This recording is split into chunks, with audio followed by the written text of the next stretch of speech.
안녕하세요. 얼마 전 홀로서기에 성공한 30대 후반 여성이에요. 저를 이용하기만 하려던 시댁과 손절한 사연 한번 들어보시겠어요? 저는 남편보다 8살 어려요.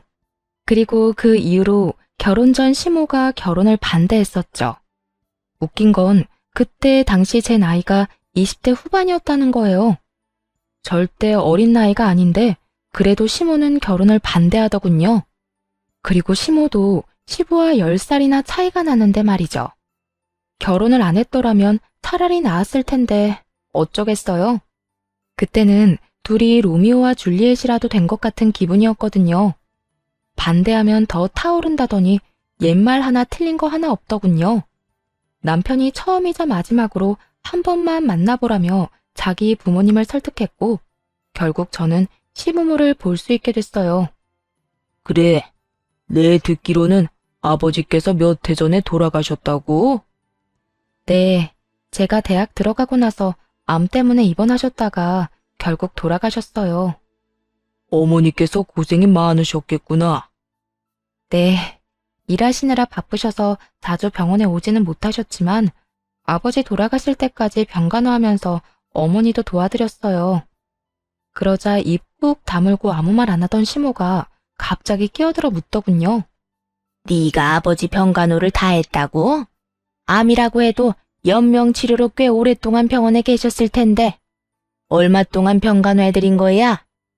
2년 반 정도요. 어머나, 긴 병에 효자 없다는데 어떻게 그렇게 오랫동안 간병을? 너무 어려서 걱정했더니 다 큰 어른이었네. 어린 아가씨가 어른 공경할 줄도 알고 참 기특해.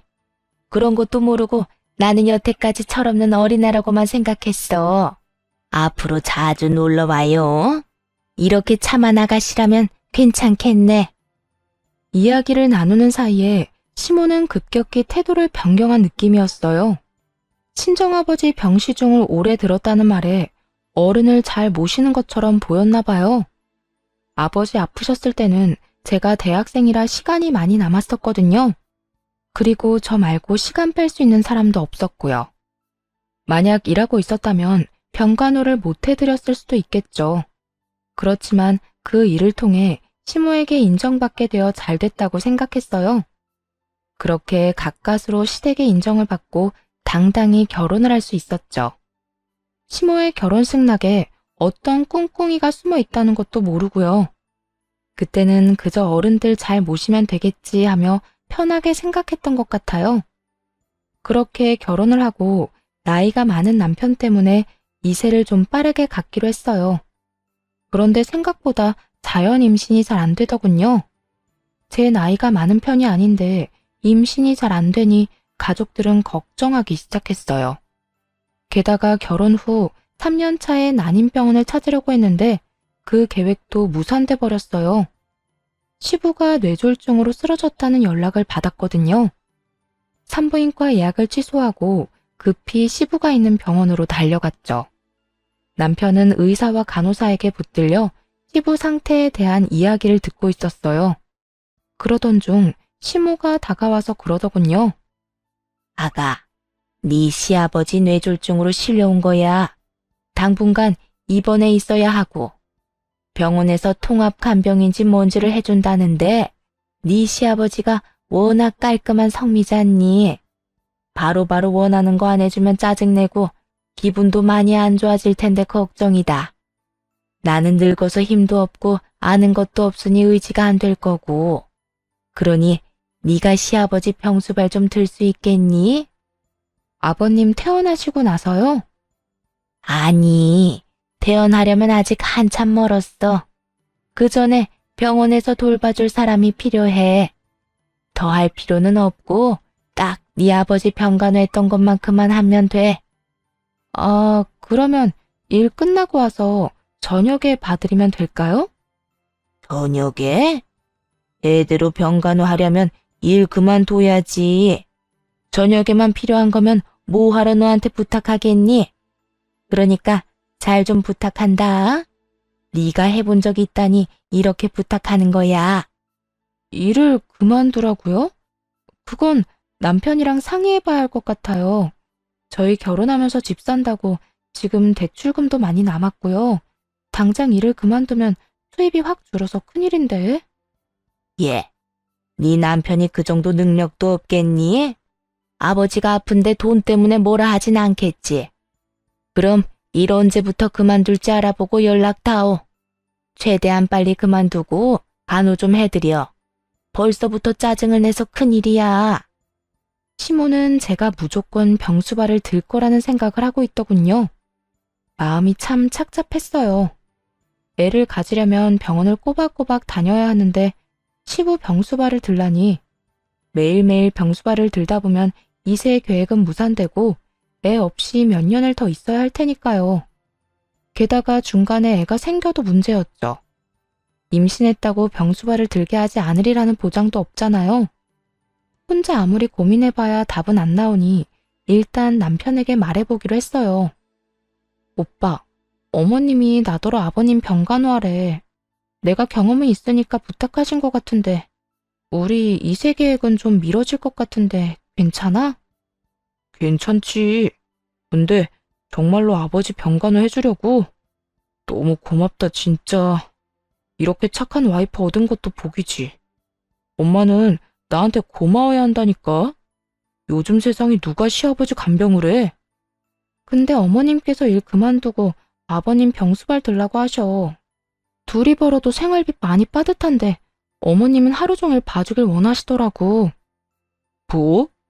네가 일을 왜 그만둬? 저녁에만 병원에 가면 되지. 엄만 도대체 무슨 생각이신 거야? 일 그만두는 건 안 돼. 지금 들어가는 돈이 얼만데. 우리 결혼할 때 쓴 돈도 빨리 갚아야 한다고. 그럼 어떻게 할까? 그냥 저녁에만 돌봐드려도 되겠어? 그런데 어머님이 그렇게 말씀하셨으니 오빠가 대신 이야기 좀 해줘. 내가 이야기하면 변명처럼 들리고 하기 싫어하는 것처럼 보이잖아. 그럼 내가 나중에 엄마한테 말해놓을게. 너 일 그만두면 안 된다고. 솔직히 출산휴가나 육아휴직은 나라에서 돈이라도 좀 나온다지만 간병은 아닌데. 내 말대로 해. 그리고 집 산다고 대출을 얼마나 당겼었는지 엄마도 알면서. 너 일 그만두면 이 오빠 진짜 말라 비틀어질지도 몰라. 그럼 오빠가 꼭 좀 말씀드려줘. 나도 일해야 해서 하루 종일 봐드리기는 어렵다고. 그럼 그렇게 알고 저녁에만 아버님 병간호 해드릴게. 그래. 저녁에도 너무 늦게까지 있지 말고 9시 넘으면 집에 와. 어차피 그 시간 넘도록 남아있는 사람도 없을걸? 그렇게 남편과 대화를 하고 한결 홀가분해진 마음으로 시부의 병실을 찾아갔어요. 그리고 시모에게 말했죠. 어머님, 오빠한테 혹시 연락 받으셨어요? 무슨 연락? 나는 연락받은 거 없는데. 왜? 무슨 일이 있니? 무슨 일이 있는 건 아니고요. 아버님 병간호에 대해 이야기했더니 일은 그만두지 말라고 했거든요. 오빠가 직접 말씀드린다고 했는데 많이 바빠서 연락을 아직 못 드렸나 봐요. 그렇게 이야기하자 시모가 저를 보며 누나를 막 부라리더군요. 내가 일 그만두라고 한 거 못 들었어? 저녁에만 잠깐 돌보는 거면 내가 하지 왜 너한테 부탁하겠어? 애들 생각하는 것 좀 봐. 어떻게 시아버지 아프고 힘들어하는데 돈 때문에 간호를 못하겠다고 해? 너 혹시 네 아버지 간호할 때도 이런 식이었니? 눈 가리고 아웅하고 막 이랬어? 그런 게 아니라 집 대출금 갚는 것도 그렇고 혼자 일하기는 너무 힘들다면서 오빠가 저더러 일은 무조건 하라고 하더라고요. 제 몸이 하나인데 모두의 말을 들을 수는 없잖아요.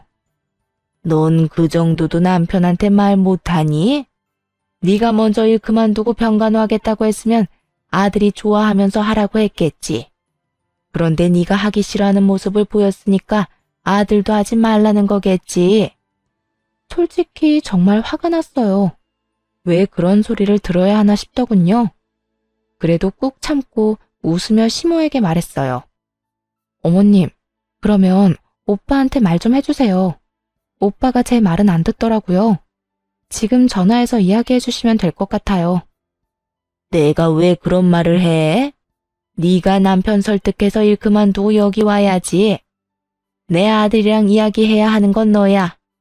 가만 보니 얘가 아들이랑 내 사이를 이간질시키려고 하네. 대체 뭐가 이간질이라는 건지 정말 묻고 싶더라고요. 그 나이를 먹도록 이간질의 뜻도 모르나 봐요. 둘의 바람을 동시에 들어줄 수가 없어서 얘기 좀 해보라는 게 어떻게 이간질인지. 딱 보니 시모는 이런 생각인 것 같았어요. 일은 다 며느리인 너에게 맡겨야겠지만 내 아들이랑 싸우기는 싫다. 그 얕은 수가 다 보여서 너무 열받았어요. 아니, 누가 병수발 안 된다고 했냐고요. 기껏 양보해줬으면 해결 안 된 나머지는 어떻게 할 건지 이야기를 끝내야 하잖아요. 돈 때문에 절대 일을 그만두면 안 된다는 남편. 일을 아예 그만두고 하루 종일 시아버지 병수발을 들라는 시어머니. 그 사이에서 더 이상 이리 치이고 저리 치이고 싶지 않더군요. 그래서 일단 직장의 연차부터 일주일치 한꺼번에 제출했어요. 그리고 나와서 남편에게 말했죠. 오빠, 나 내일부터 일 안 해. 어머님 말씀대로 낮에도 아버님 병간호하려고. 오빠가 어머님한테 말 안 한 것 같더라. 어머님도 오빠한테 말하기 싫다고 하시고. 그래서 그냥 내가 일 그만두고 하루 종일 아버님 수발 들기로 했어. 뭐? 이렇게 갑자기 일을 그만두면 어떡해. 그럼 내가 뭘 어떻게 할 수 있는데. 어머님이 나더러 하루 종일 간병하라고 하시는데 그렇다고 어머님이랑 싸워? 그러면 오빠가 좋겠어? 구구절절 맞는 말만 하자 남편은 아무 말도 못하고 한숨만 쉬더군요. 속으로 쌤통이다 싶었어요. 그러게 미리 둘이서 이야기 다 끝냈으면 이럴 일 없잖아요. 그제야 남편도 저한테 화만 내고 있을 수는 없다고 생각했나 보더라고요. 여보세요, 엄마. 도대체 이게 무슨 짓이에요? 며느리가 시아버지를 저녁에만 봐주면 되지. 무슨 하루 종일 부려먹으라고 일까지 그만두라고 하냐고요. 너 지금 네 마누라 편드니? 걔가 뭐라고 해? 걔가 이 말 저 말 안 가리고 전하면서 우리 싸우도록 만드는 거지? 도대체 무슨 소리 하시는 거예요? 엄마가 일 그만두라고 윽박질렀다면서요. 그러니 와이프가 결국 그대로 했다잖아요. 온종일 며느리 공짜로 부려먹을 생각이면 차라리 간병인 사서 쓰세요. 아버지 앞으로 보험 나오는 것도 있잖아요. 와이프한테 한 달 월급만큼 안 줄 거면 일 시킬 생각도 말고요. 얘는 너희 아버지 앞으로 나오는 돈을 왜 그런 데다 쓰니? 아버지 아파서 또 목돈 들면 어떡하려고. 집안에 노동력이 있으면 써야지 왜 아껴? 너 능력 없니? 혼자 벌어서 살림 꾸릴 만큼의 능력도 안 돼? 제가 결혼할 때 뭐 부모 덕이라도 봤어요? 저한테서 능력 찾지 말고 엄마나 잘해요. 아빠는 엄마 남편인데 엄마가 알아서 책임지고 수발 드는 게 맞지. 일하는 며느리 직장까지 관두게 하고서 이러는 건 아니죠. 겉으로는 남편이 저를 위하는 것 같았지만 사실은 아니라는 걸 잘 알고 있었어요. 생활비가 줄면 자기 용돈도 줄 테니 그게 걱정돼서 싸워주는 거였죠. 어쨌든 손 안 대고 코 푸는 기분으로 두 사람이 싸우는 거나 잘 듣고 있었어요. 네가 이렇게까지 말이 안 통하는 인간인지 처음 알았네.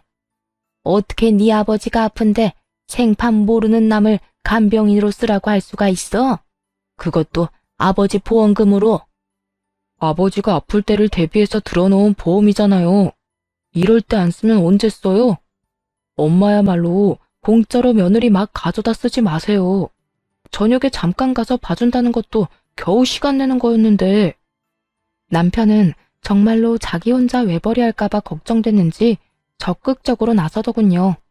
결국 시모는 아들한테 밀려서 돈 주고 간병인을 쓰게 됐죠.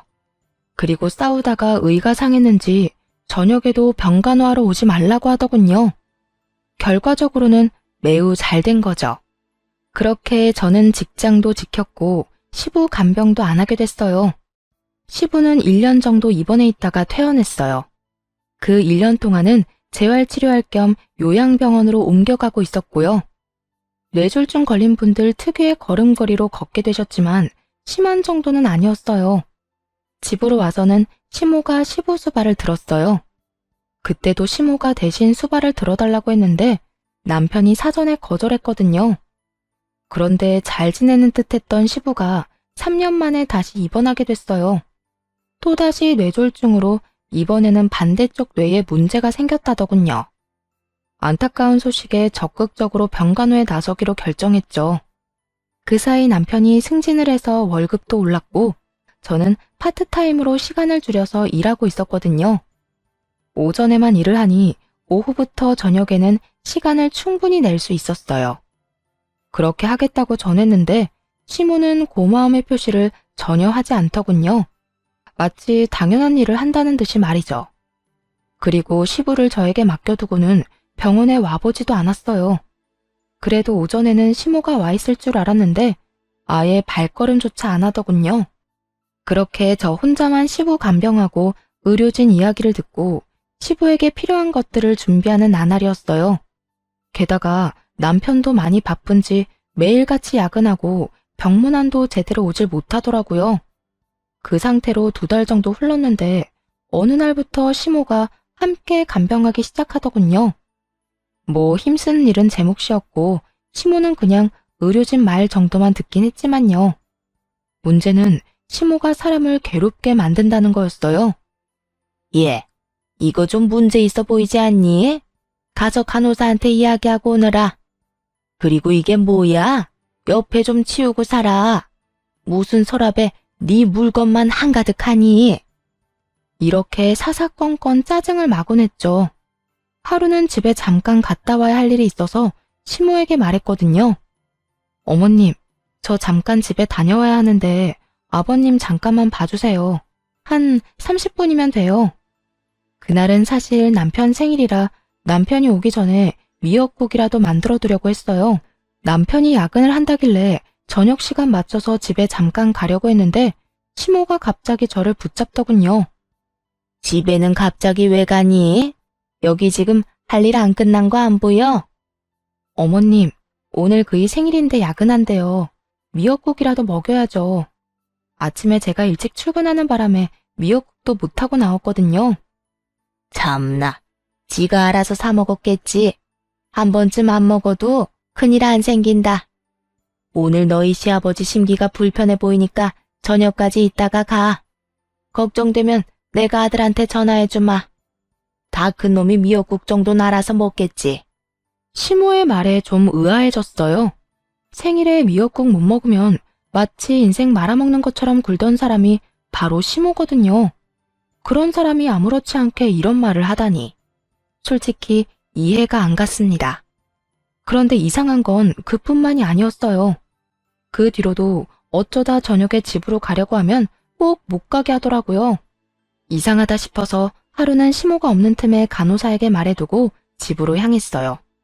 시모가 왜 집에 못 가게 하나 궁금했거든요. 그날은 토요일이라 아침부터 시부 병원에 나와 있던 상황이었죠. 그런데 오후 5시에 집으로 들어갔는데 아침과는 완전히 다른 모습이었어요. 집안 가득 여자 향수 냄새가 진하게 배어 있더라고요. 방금 전까지 누군가 있었던 것 같았어요. 게다가 목욕탕은 다 젖어 있었죠. 남편이 씻고 나간 걸 수도 있지만 결정적으로 싱크대에 2인분의 식기가 있었어요. 순간 머릿속에 수많은 생각이 지나가더군요. 남편이 누군가와 함께 있었고 씻고 방금 나갔다는 건 확실해 보였어요. 설마 바람을 피우나 싶어 초조하게 입술만 깨물고 있었죠. 남편에게 추궁할까 했지만 이 진한 향수의 주인이 여자가 아닐 수도 있잖아요. 바람은 아닐 거라는 작은 희망을 붙잡았죠.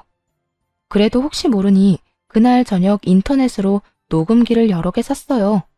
그리고 아침에 출근하기 전에 항상 그걸 틀어놓고 나왔죠. 안방, 거실, 부엌에 몰래 숨겨두고 며칠간 확인을 했어요. 처음 며칠은 조용하더군요. 그나마 이상한 점은 남편이 매일같이 늦게 온다는 점이었어요. 평일 내내 야근을 하는 건 아무래도 좀 수상하잖아요. 그러다 드디어 주말에 남편의 이중 생활이 녹음기에 딱 걸리고 말았어요. 자기야, 와이프는 내가 이렇게 집에 왔다 갔다 하는데도 모르나 봐? 몰라. 요즘 많이 바쁘거든. 그러니까 내가 너 여기로 불렀지. 밖에서 노는 것도 좋지만 역시 집이 최고잖아. 와이프 몰래 스릴도 즐기고. 오는 시간이 좀 늦어졌으면 좋겠는데 그 여자는 단 한 번을 늦게 오는 법이 없어. 그러면 우리한테는 다행이지. 쓸데없이 빨리 오진 않을 거 아니야? 그런데 우리 집은 언제쯤 계약되는 거야? 얼른 거기서 살고 싶단 말이야. 계약은 벌써 끝났지. 이제 몸만 들어가면 돼. 엄마한테 돈까지 빌려서 가는 거니까 나중에 우리 엄마한테 잘해. 알았지? 걱정 마. 내가 어른들을 얼마나 잘 모시는데. 그래도 병수발까지 들기는 좀 힘들겠지만 혹시 집에 아프신 분은 없지? 어? 그럼 아픈 사람 없어. 다들 건강하셔. 그리고 아직 그런 거 생각 안 해도 돼. 그 여자랑 이혼하고 나면 생각할 문제지. 그래서 이혼은 언제 할 건데? 언제까지 나 이렇게 외롭게 둘 거냐고. 조금만 기다려줘. 때가 되면 내가 다 알아서 할 테니까 그때까지만 좀 참아. 알았지? 그런 대화가 함께 쪽쪽 소리까지 듣고 있으려니 귀가 썩을 것 같더군요. 게다가 시모에게 돈을 빌려서 상간녀와 살 집을 마련했단 말에 정신이 확 들었어요. 순간 남편에게 전화하려다가 말았습니다. 혹시라도 증거 불충분으로 이혼할 때 불리하면 어떡하나 싶어서요. 지금 이 상황만으로도 충분히 억울한데 재산 분할이며 위자료도 제대로 못 받으면 정말 억울할 것 같더라고요. 시모에게는 말을 해야 하나 말아야 하나 고민했어요. 팔은 안으로 굽는다는데 제 말이 통하기는 할까 하는 생각이 들었거든요. 그래서 결국 말하지 않기로 했어요. 그리고 조심스레 증거를 모으기로 했죠. 그런데 며칠 지나지 않아서 시모가 뜬금없이 이런 말을 하더라고요. 너 요즘 돈을 어디에다 쓰니? 내가 보니까 돈 쓸 곳이 없어 보이는데 왜 집에 돈이 없다고 했어? 네?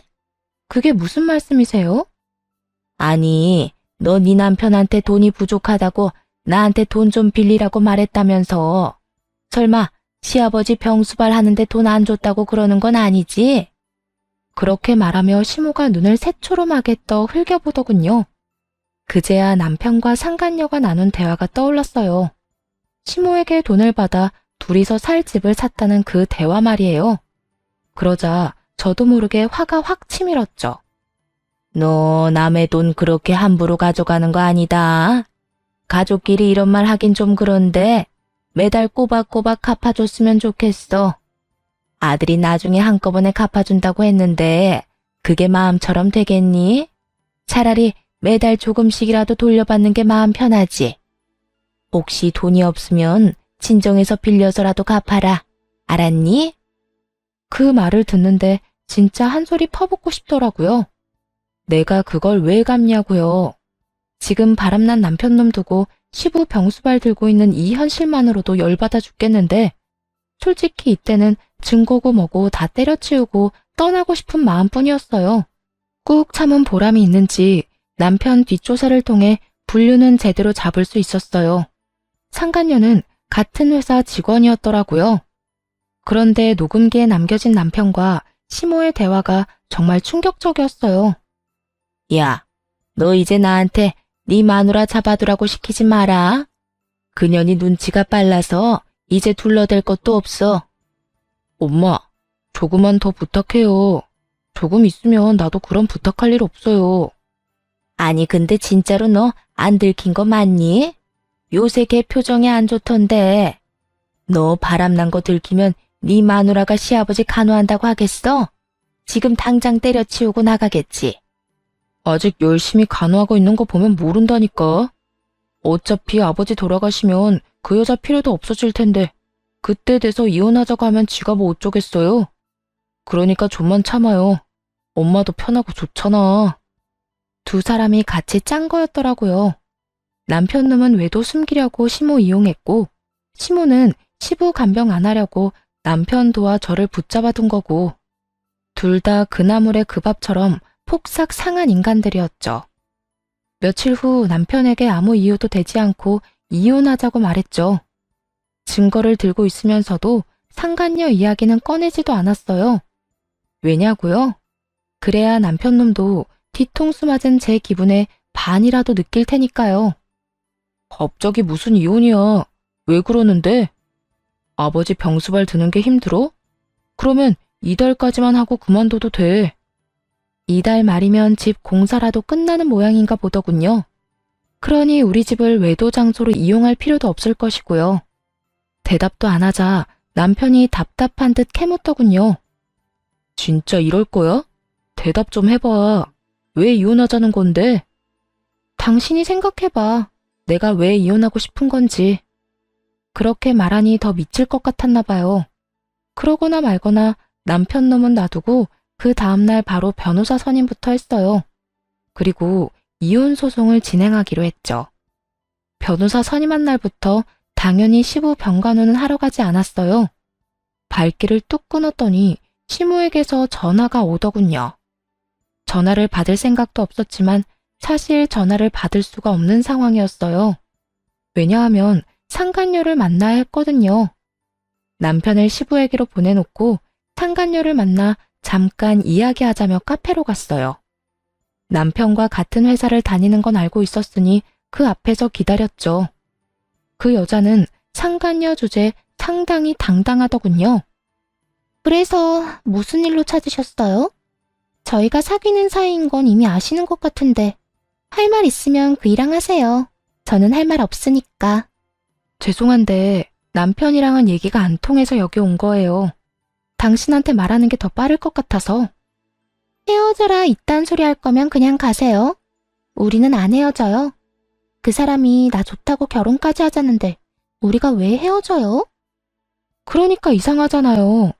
제가 남편한테 이혼해달라고 했는데 그 인간이 안 해주겠대요. 왜 그런지 좀 물어봐 주실래요? 평온하게 그렇게 말하자 여자가 잠깐 당황한 듯 말을 못하더군요. 그러더니 뻣뻣하게 웃으며 그랬어요. 그런 이야기하면 내가 흔들릴 거라고 생각했나 본데 착각이거든요. 어디서 헛소리를. 헛소리 아니니까 그쪽이 내 남편 설득해줘요. 내가 진짜로 이혼해준다니까? 정말이야?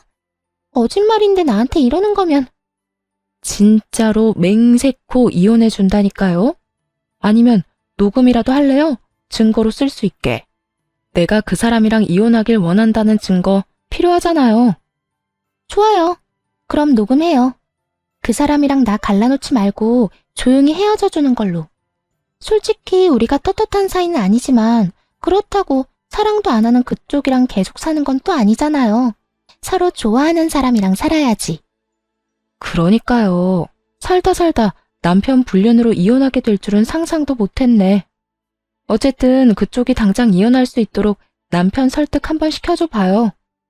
멍청한 상간녀는 그렇게 제 앞에서 남편에게 전화를 했어요. 스스로 불륜했음을 시인하는 내용을 잔뜩 녹음해놓고 말이죠. 자기야, 와이프랑 언제 이혼하는 거야? 빨리 이혼하고 우리 같이 살면 안 돼? 갑자기 또 왜 그래? 내가 때가 되면 말한다고 얘기했잖아. 그것도 못 기다려? 우리 애기가 왜 또 마음이 조급해졌지? 이제 당신 집도 생겼는데. 그때가 언젠데. 혹시 이미 이혼하자는 얘기 나온 거 아니야? 상대방이 먼저 이혼하자고 하면 무조건 이혼해? 알았지? 아니, 근데 도대체 무슨 때를 기다린다는 거야? 어쨌든 그런 게 있어. 와이프랑 나는 법적으로 얽힌 사이니까 마구잡이로 이혼할 수는 없다고. 최대한 내가 손해를 덜 보는 쪽으로 이혼을 해야 될 거 아니야. 그래야 자기랑 결혼할 때 더 도움이 되지. 자기가 손해를 덜 보는 게 뭔데? 지금 사는 집도 자기 거라서 이혼해도 재산 분할 거의 안 한다고 얘기하지 않았어? 상간녀의 마음을 얻기 위해서인지 남편이 거짓말을 야무지게도 했더군요. 그 집 살 때 제가 보탠 돈이 얼만데. 게다가 제 월급으로 생활비 충당해놓고 저런 말하는 거 보니 진짜 역겨웠어요. 이혼 이야기 잘 꺼냈다 싶더라고요. 남편은 시부가 죽고 나서 제가 필요 없어지면 이혼하고 싶었던 것 같아요. 시부가 아프다는 사실을 상간녀가 모르고 있는 걸 보면 틀림없었죠. 어쨌든 2번 다시 그 얘기 꺼내지 마. 나 안 그래도 지금 힘들고 바쁘다고. 자기도 이러면 내가 얼마나 더 힘들겠어? 이렇게 떽떽거리고 쪼아대는 거 와이프만으로도 좋게. 그러니까 조금만 더 기다려. 알았지? 상간녀의 마음을 아는지 모르는지 남편놈은 당장은 이혼 못한다고 못 박았어요. 상간녀는 그런 남편의 단호함에 열받았는지 끈질기게 물고 늘어지더군요. 그 모습을 보는데 솔직히 너무 웃겼어요. 남편은 이혼하지 않겠다고 하고 상간녀는 이혼하라고 닥달하는 상황이잖아요. 결국 상간녀는 남편에게 원하는 답도 못 듣고 전화를 끊어야 했죠. 카페에서 나오려는데 제 핸드폰이 또 울리더군요. 발신인을 확인해보니 역시나 시모였어요. 상간녀와의 용건도 끝났겠다 전화를 받았죠. 너 왜 안 오니? 오늘 내가 얼마나 중요한 약속이 있었는데. 너 때문에 지금 약속 깨고 혼자 병실 지키는 중이다. 어떻게 이렇게 생각이 없을 수가 있어? 못 오면 연락을 하든지. 지금 가는 길이에요. 가서 말씀드릴게요. 딱 그 말만 하고 전화를 끊고서 시부가 있는 병원으로 향했어요. 병실에 들어갔더니 시모가 미친 듯이 화를 내더군요. 야, 너 그따위로밖에 말을 못해? 뭐, 지금 가는 길이에요? 가서 말씀드릴게요? 어떻게 그런 말을 해, 건방지게. 와서 죄송하다. 무슨 일 때문에 늦었다. 그러고 무릎 꿇고 사과해야 되는 거 아니야? 시모가 앞에서 뭐라고 떠들든 귓등으로도 안 듣고 할 일만 했어요. 바로 제 짐을 챙기는 일이요. 시부 병간호를 더 이상 할 필요는 없잖아요. 이미 이혼하자고 남편한테 이야기했는데 말이죠. 시모도 그제야 뭔가 이상하게 느껴졌는지 이내 조용히 눈치를 살피기 시작했어요. 아무 말 없이 짐을 다 싼 후에 시모에게 말했죠. 앞으로 저는 여기 올 일 없을 거예요. 아버님 수발은 이제 남편 상간녀한테 부탁하시면 되겠네요. 남편한테 좋은 여자가 있다는데 제가 힘들게 수발될 필요 없잖아요. 안 그래요? 그렇게 말하자 시모가 깜짝 놀랐는지 아무 말도 못하고 눈을 피하더군요. 그런 시모에게 한마디 더 해줬어요. 어머님도 참 고생하셨어요. 여태까지 아들 바람 피우는 거 도와주시느라. 이제 저희 이혼하고 나면 그런 짓은 안 하셔도 되니까 좋겠네요. 신경 쓸 일이 하나 줄잖아요.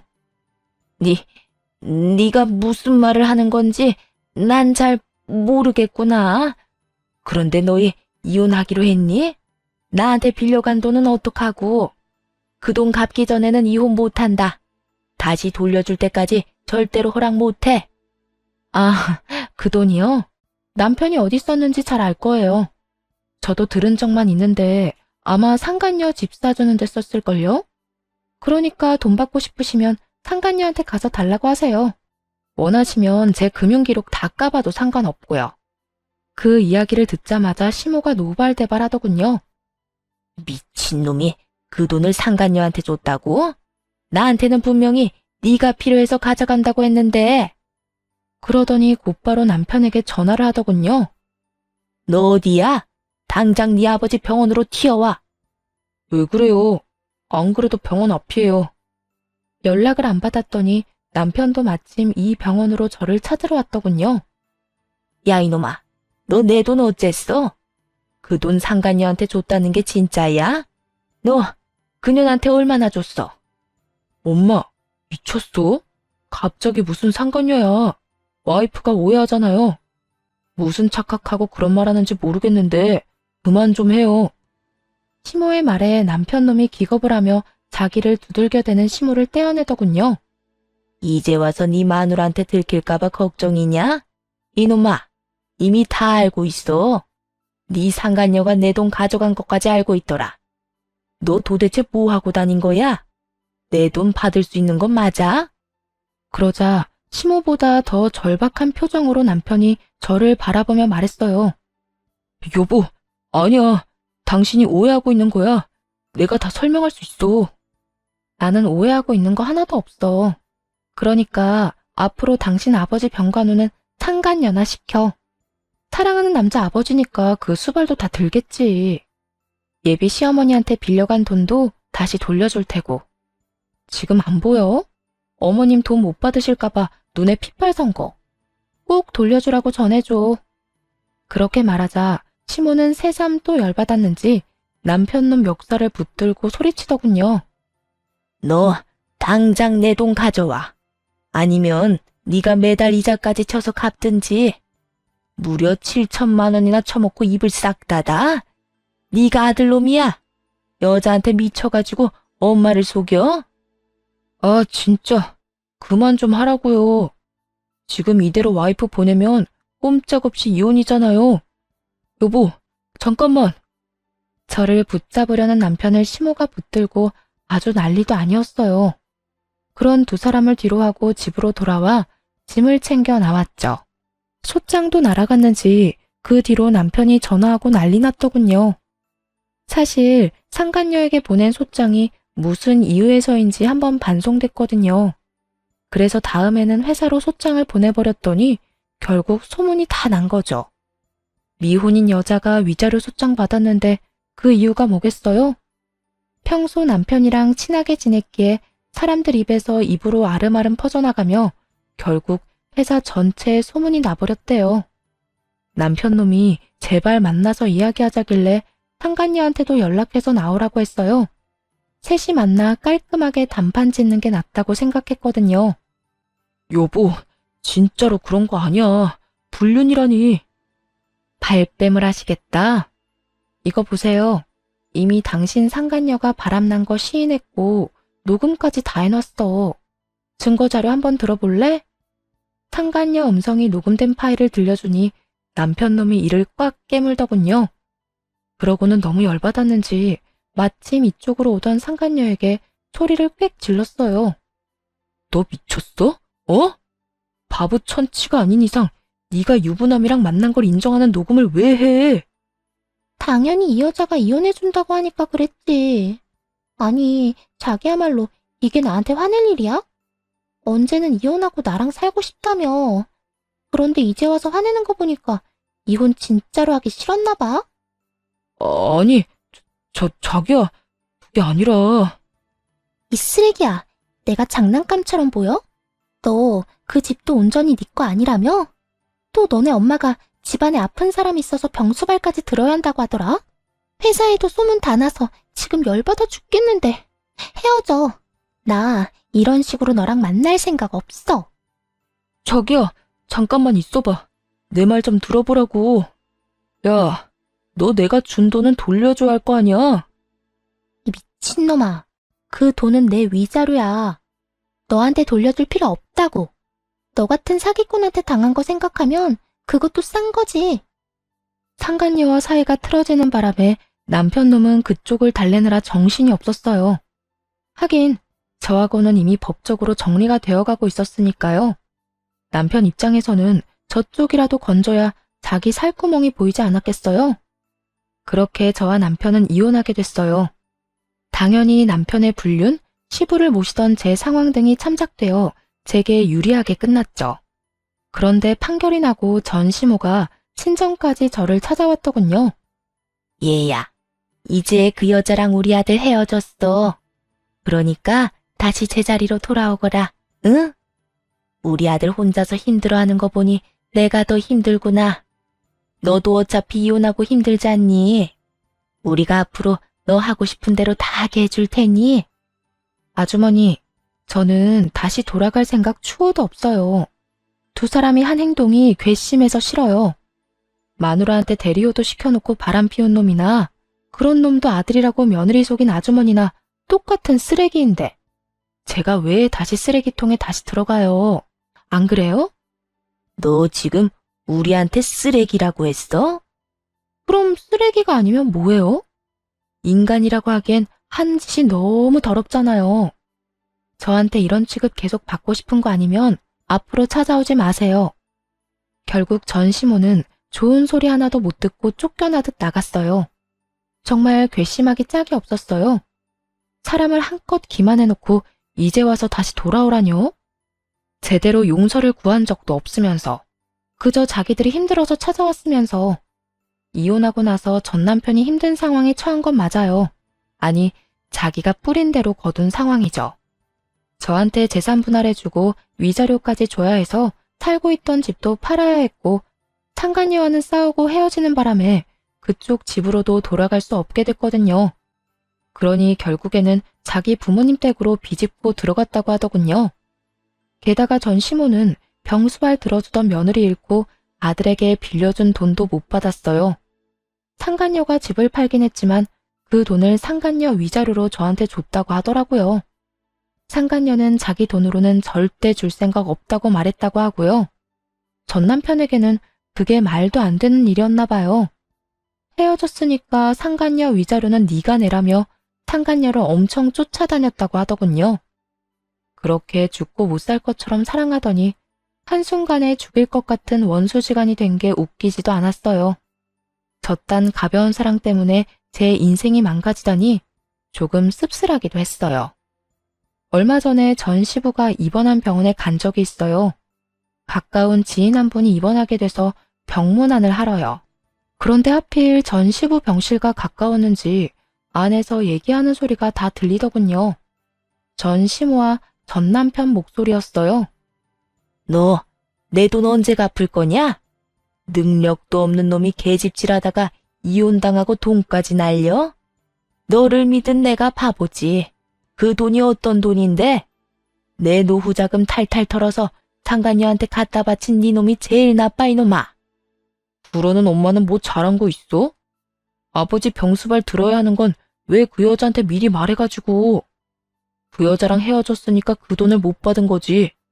아우, 진짜 미쳐서 돌아버리겠네. 아니, 뭔 도둑질도 손발이 맞아야 하지. 사람의 탈을 쓰고 어떻게 저렇게 막말을 할 수가 있을까요? 그냥 두 사람 다 참 힘겹게 사는구나 싶었어요. 시모는 아침부터 저녁까지 시부 간병하느라 힘들어 죽고 남편 놈은 여자도 잃고 돈도 잃고 직장에서 퇴사 권유까지 받았다고 하더군요. 결국 권고사직으로 퇴사했다는데 지금쯤 두 사람이 반성은 하나 궁금하긴 하네요. 몇 번이고 연락이 왔지만 다 거절했어요. 저도 이제는 제 인생 살아야 하지 않겠어요? 한동안은 후련하기도 했지만 눈물도 많이 흘리며 지냈어요. 사랑을 잃어서 아프다기보다는 배신당한 아픔이 참 컸거든요. 다른 사람을 이제 믿을 수 있을까? 의문이 들기는 하지만 그래도 아직 세상에는 좋은 사람도 많다는 걸 믿고 싶네요. 긴 글 읽어주셔서 감사합니다. 모두 행복한 하루 되세요.